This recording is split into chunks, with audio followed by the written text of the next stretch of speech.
Hello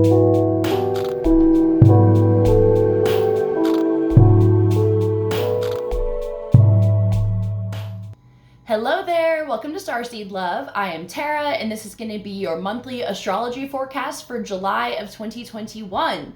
And I just want to say before we get started, I'm having a sale for launching my channel for private tarot card readings. So if you want to book any of that, it'll be 25% off right now, and all the info is in the description box below. So be sure to check that out if you'd like to get a private reading.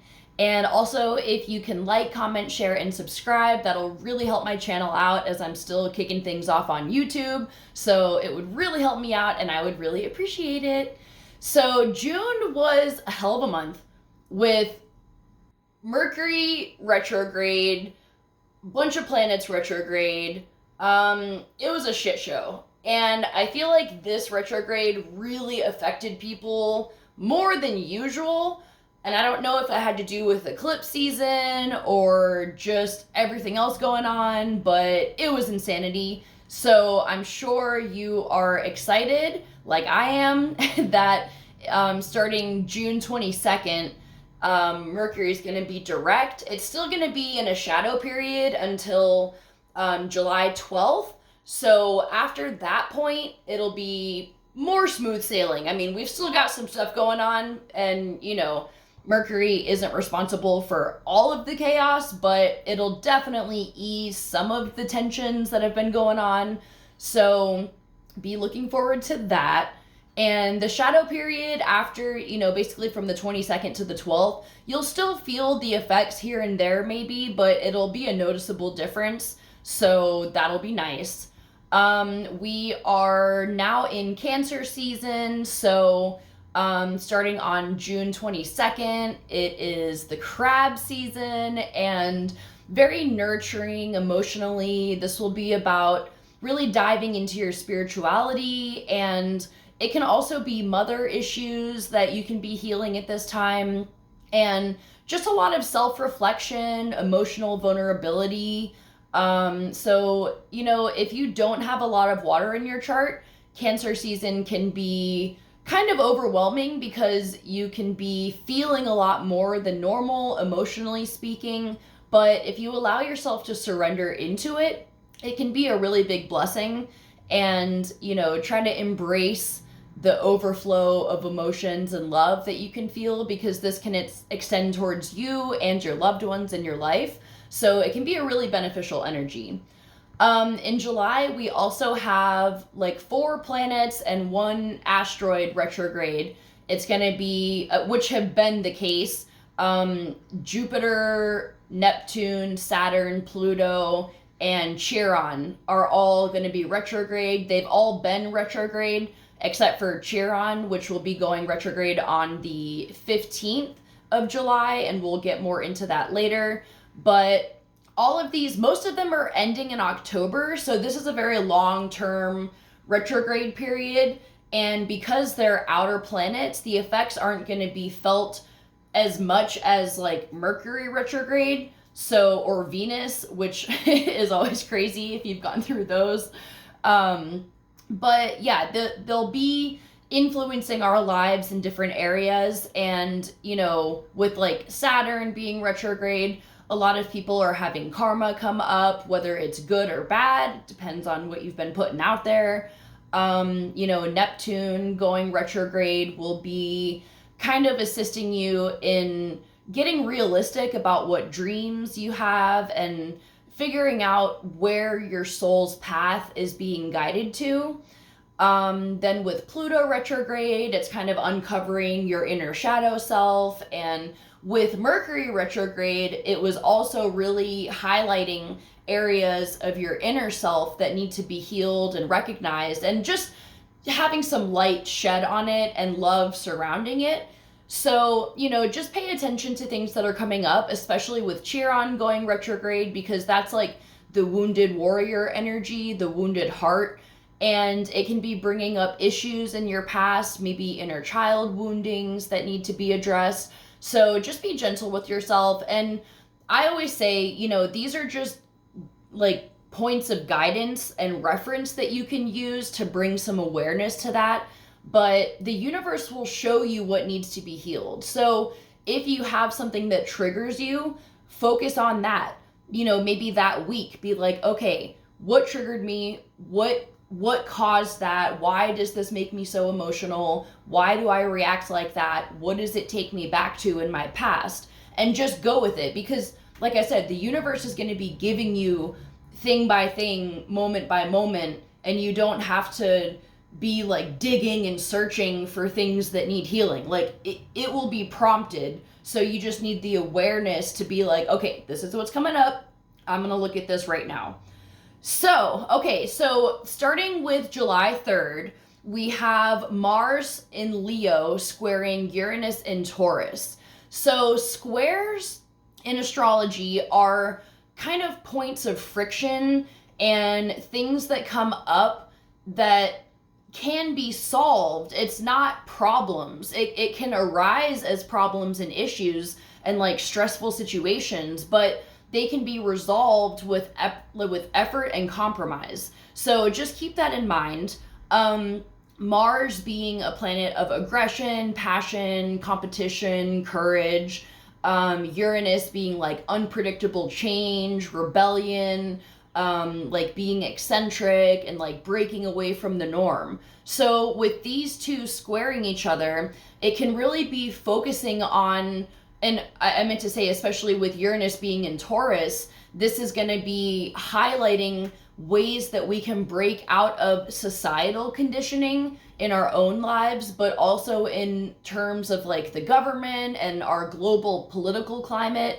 So there can be some tensions rising during this time that can be lingering effects.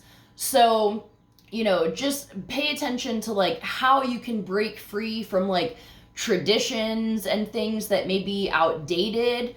Try not to act too rashly on this day with the square. It can bring up kind of impulsive behaviors and like acting out or lashing out. So just be aware of that and be present with yourself and compassionate with others who may be responding to that energy as well. And then I also, just make your decisions wisely and don't make any like rash, harsh decisions on that day. And just, that this time in general, it's not just the one day that it'll be affecting you. So then on July 11th, we have Mercury going into Cancer, which is going to be after Mercury has gone direct. That'll be basically the last day of the shadow period of Mercury retrograde. So this will be a time of contemplation, inner discovery. Like I said, mother issues can be coming up, and just having more emotional intelligence for yourself and just being more aware of what is going on with you internally. And it's a really good time to lean on your loved ones, whether it's your friends and family or chosen family or people, online maybe that you have a strong connection with. So allow yourself to lean on one another and know that you don't have to go through it alone, because the support from others is going to be pivotal in like achieving your desires and your personal growth. So that'll be a really beautiful placement for Mercury, and that will be for several weeks. So, just allow the inspiration to flow and see how you feel once once Mercury comes into Cancer. So then on July 15th, like I was saying, we have Chiron entering retrograde in Aries. So this is going to also be a time of self-discovery. It'll be an interesting placement with Mercury in Cancer, because you have that of emotional vulnerability plus Chiron, which is your inner wounded self in Aries, which can bring out like major breakthroughs in terms of repressed anger and, self-destructive tendencies, and just allowing yourself to sit in vulnerability and allow that self-healing to come through. So then on the 18th, excuse me, we have Lilith and Gemini, and I just feel like with my throat closing, talking about Chiron and Aries, it could also be in conjunction with Mercury and Cancer, having issues expressing how people have wounded you and just having that internalized anger and rage. So this could be a good time to really work through that and maybe do some rage healing, where if you can go to a space, or, you know, if you have a place in your house that you can do this, literally just like, I mean, sometimes I'll just lay in my bed and just like beat the shit out of my pillows and just like scream into one, or I'll put on like some heavy metal music and just start like moshing in my living room. And, you know, that can really, really help move that rage through your body. So I recommend doing that. If you have a rage room, my best friend and I did that one time, where you just pay to go in there and break a bunch of fucking things like plates, and you can get like big things like TVs or computers to break, and you have like a sledgehammer or a baseball bat or a crowbar, and you just go to town and you can blast music and just rage, and it's so great. Really good for relieving stress. So if you have one of those, maybe try that out. I highly recommend it. So, okay, moving on to Lilith moving into Gemini on July 18th.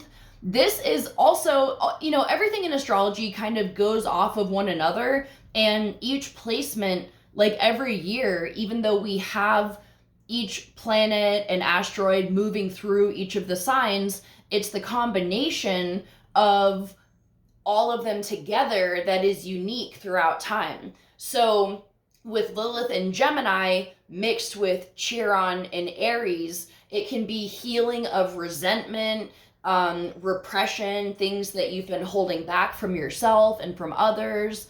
You can be feeling a lot of competitiveness, but you can also be feeling like a sense of regaining confidence in your ideas and your endeavors. So this is a really good month for shadow healing, and I will be posting another video about that at some point in July, because I feel like we talk about shadow healing a lot, but I don't see a lot out there of like how you can actually do that and what it means logistically. So definitely be on the lookout for that. I'll be doing that soon as well. So then on the 20th, we have Venus entering Virgo after it being in Leo for the last several weeks.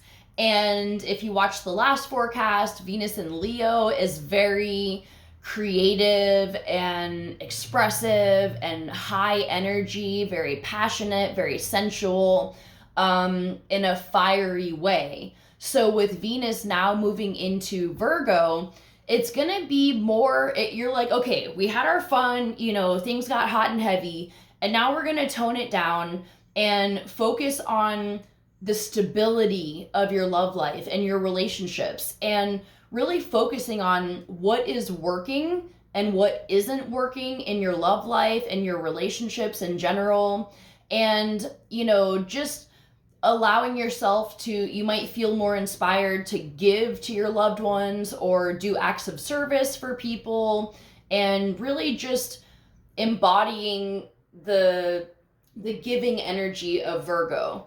And this can also be a time for like organizing in your life, like not compartmentalizing your relationships, but just maybe getting a clear sense of who means what to you and who is really a predominant part of your life, or who values you.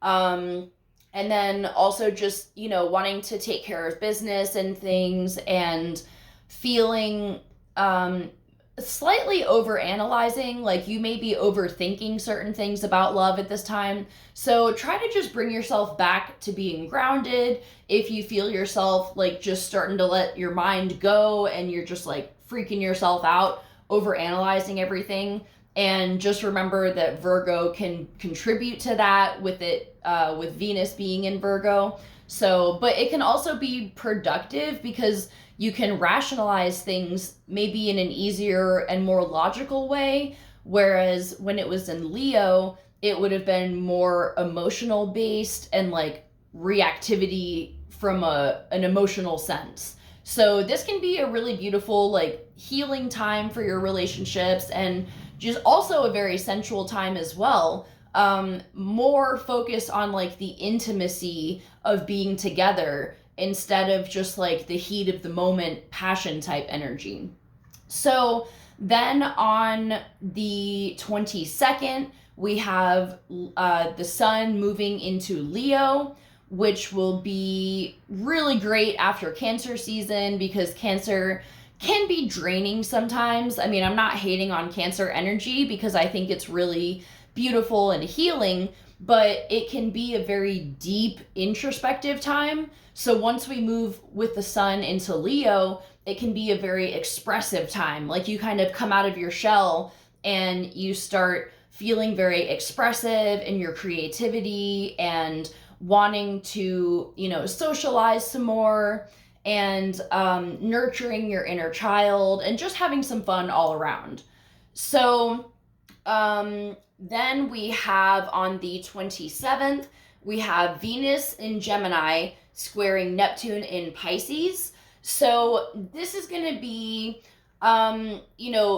with Neptune being about your dreams and inspiration and just kind of fantasizing, there can be possible delusions, but with it squaring Venus, it can cause some tensions with idealizing your relationships. So I would focus on making sure that you're not projecting the kind of love that you want from someone onto the people that you're with, especially the people that you're romantically involved with.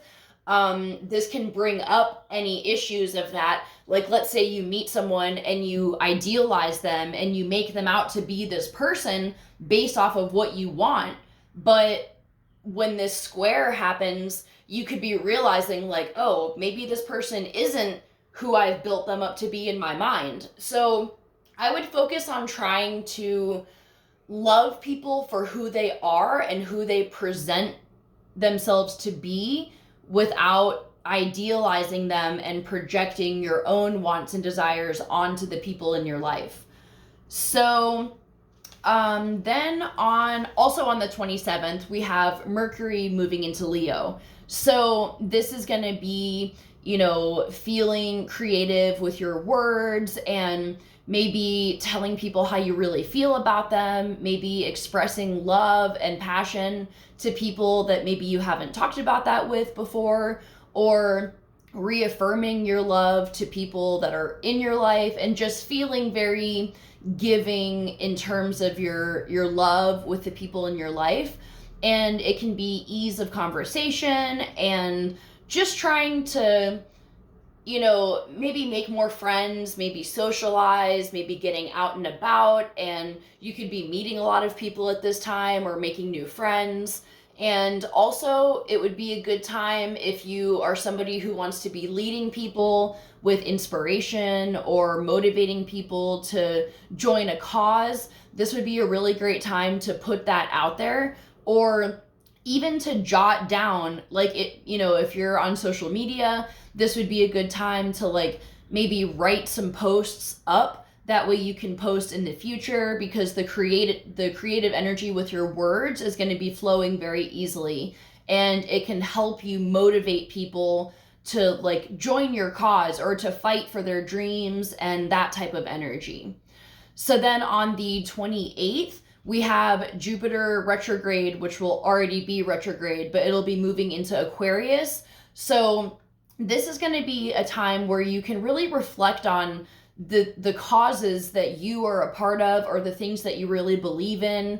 And maybe this would be a time where you really decide what are the things that you want to stand up for. What are your beliefs that you believe are worth fighting for? And what things do you want to help bring others into? Just feeling that inspiration. So Jupiter retrograde, I feel like, is a very expansive energy, because it's more expansion from within that you can then translate to the other people in your life. And it'll be a great combination with Mercury and Leo as well.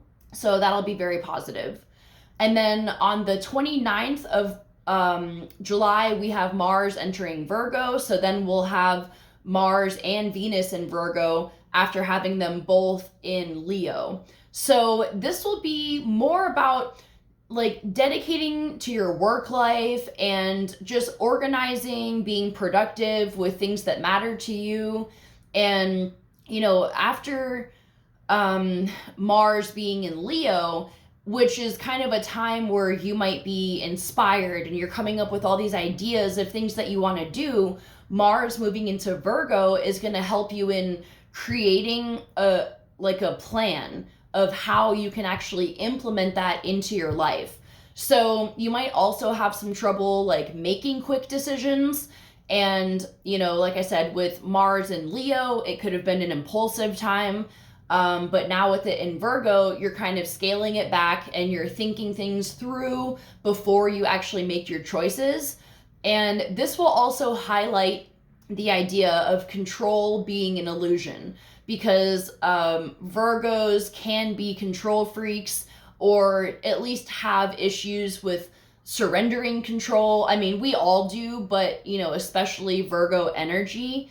So just pay attention to that. And if things are kind of overwhelming with the planning process, just know that there's only so much control that we can actually exert on our lives. So, okay, so then the moons, we are going to have on July 10th, a new moon in Cancer. So I feel like this will be really beautiful because Cancer is ruled by the moon, and with it being a new moon and very inverted energy, introverted, I mean, it can be very expansive for getting in touch with your true feelings, your true spirituality, like how you connect to spirituality, and kind of just setting the tone for what you want to be focusing on, because this new moon in Cancer is going to basically set the tone until the full moon in December at the end of the year. So the seeds that you plant now will be culminating by December. So however you want to set the tone for the rest of the year is going to be important for this full moon. So, you know, let yourself go and just see what projects you want to embark on, or what things you want to focus on healing on. And I always recommend just picking a couple things to commit your energy to, because if you have this laundry list of things that you want to create and manifest, you're not putting as much energy into all of those things as it would be a little bit of energy towards each thing instead of like a lot of energy towards a couple things that you can focus on. So I recommend doing that. And then on July 24th, we have a full moon in Aquarius. So I feel like this full moon, it's going to be an interesting one with Aquarius, because Aquarius energy is very rebellious and breaking free from societal norms and traditions. So this full moon could be a really great time to really get face to face with the things or the customs or the norms that you create or like that you participate in that you're ready to put to the side. Maybe it's things with, like, for example, the patriarchy, or, you know, just things that your family expects of you and you're tired of living by other people's rules. So this can be a really good time to throw those rules by the wayside and really create your own. So it's definitely going to be a powerful month. We're still in the midst of eclipse season. There's going to be one more, I think, in December. Don't quote me on that. But basically, eclipses will linger for the next 6 months. And that's when you're really going to see the most transformation from the eclipses. And they always come in series. So it's kind of like this portal gateway of energy that we are embodying. So now is the time to really change. And especially with 2021 being a 5 year, it's massive shifts, massive transformations. And we also have the Saturn-Uranus squares the 3 times throughout the year. So that's really going to assist you in busting down all the old foundations in your own personal life, but also on a collective level as well. So we should be seeing a lot of major changes in the structure of our society and also the structure in our lives. So don't forget to check out your monthly tarot card readings that will also be posted in addition to the monthly meditation. So have a great month. I love you so much, and I'll see you soon. Bye.